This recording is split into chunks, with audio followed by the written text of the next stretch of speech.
President Trump wants troops in America's biggest and bluest cities, and he says he wants to do it to fight crime and immigration. So which city is next? Michigan Republican Senate candidate Mike Rogers says Detroit should be on the list. In a campaign statement, Rogers, also a former congressman endorsed by Trump, called on Mayor Mike Duggan to call up the president for help to, quote, make Detroit safe again, saying, quote, the numbers don't lie. Detroit has become a hub for violent crime. The mayor should be on the phone with the president right now, calling for backup.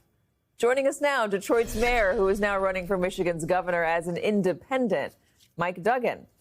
Mr. Mayor, thank you for joining us today. Thanks for having me, Katie. So are you going to be calling up the president as the senator in waiting wants you to? So Mike Rogers is a politician, but living in Florida, I think he's lost touch with what's going on in Michigan. But you've noticed President Trump nor anybody at the White House, the Justice Department, has called for National Guard in Detroit, never mentioned the city. And the reason is that when I was elected mayor in 2013, we had 750 carjackings. We were the carjacking center of America. This year, we're going to have fewer than 75. We've cut it by 90%. Detroit's now the place where other cities' police departments come to see how we've fought crime. And so there has been no discussion about a need for National Guard in Detroit other than a politician. What is the message? What should the message be for any candidate running for office on crime?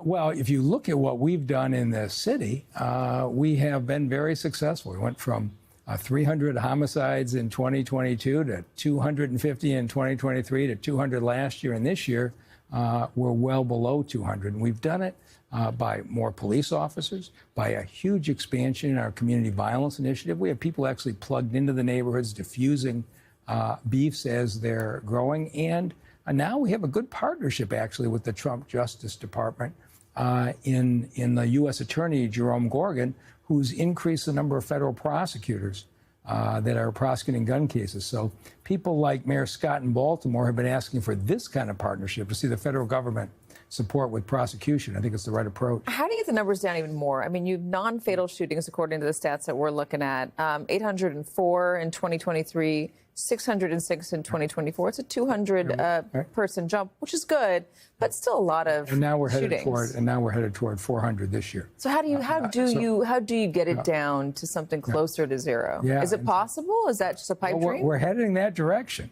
And so you've seen cities in the country that had, lots of shootings over Labor Day weekend, 40, 50. We were at 8. We're down to 4 last weekend. But we've got 6 groups of activists who are in the community, what we call Community Violence Initiative. We've given them each 4 square miles where they get in and diffuse beefs between gangs in the high schools. And we've seen 30 and 40% reductions when you put people on the ground there. You combine that with a strong police department, and you're getting the kind of reductions we're seeing. What is the root of it? Because we heard today the administration mention cartels as part of the problem. They're going to go into the cities to root out the cartels. Are cartels funding this violence? Are they? I don't know what's going on in the rest of the country, but in the city of Detroit, it's by and large beefs. We have 2 groups of guys, and somebody said something about somebody's girlfriend. Somebody posted something threatening on Instagram, domestic violence cases. And we have to diffuse these things. Every time one group shoots at another group, our police are all over both groups to make sure there's not another retaliation, while our violence interrupters are having them sit down together to diffuse it, and we're making major progress. I want to ask about politics more broadly. You were a Democrat for a long time, from the 1980s until last December. Right. So 30 plus years. Right. Now you're an independent. Why change the party to run for governor? So when I ran for mayor of Detroit in 2013, half the street lights in the city were out. We had 47,000 abandoned houses. The city was in bankruptcy. And the city went down as the politicians just fought with each other. Everything was black versus white, city versus suburbs. It was divisive. And I ran, and the city was 83% African American, as a white candidate, and I said, we need to put these divisions behind us and solve problems. And the people of the city have embraced me 3 straight elections. And the city has come back in a dramatic way. But I look at the state of Michigan, and the Republicans and Democrats are at each other's throats. when you got more than 60% of the third graders in Michigan can't read at grade level, and we don't even have a budget for the schools right now, you say enough's enough with this two-party bickering. You sound a bit like Rahm Emanuel when you say that. I'm not sure what Rahm's saying these days, but the people of the state of Michigan, there's a whole lot of people who don't consider themselves politically correct left or politically correct right, who actually think the solution is working together. So you're talking about reading, you're talking about schools, you're talking about the stuff that the national party politicians are not.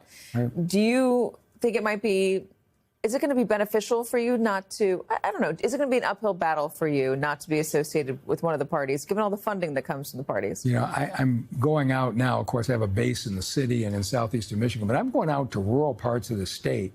And every place I go, I find they're willing to sit down and listen and get in pretty significant crowds because I don't walk in as a Democrat. I come in and say, I think we ought to work together. And I find most people don't actually want to be divided if you just want to talk about what's going on in their city. Mayor Mike Duggan running for governor of Michigan as an independent, not a Democrat. Thank you so much for joining us. We really appreciate having you, especially here in person.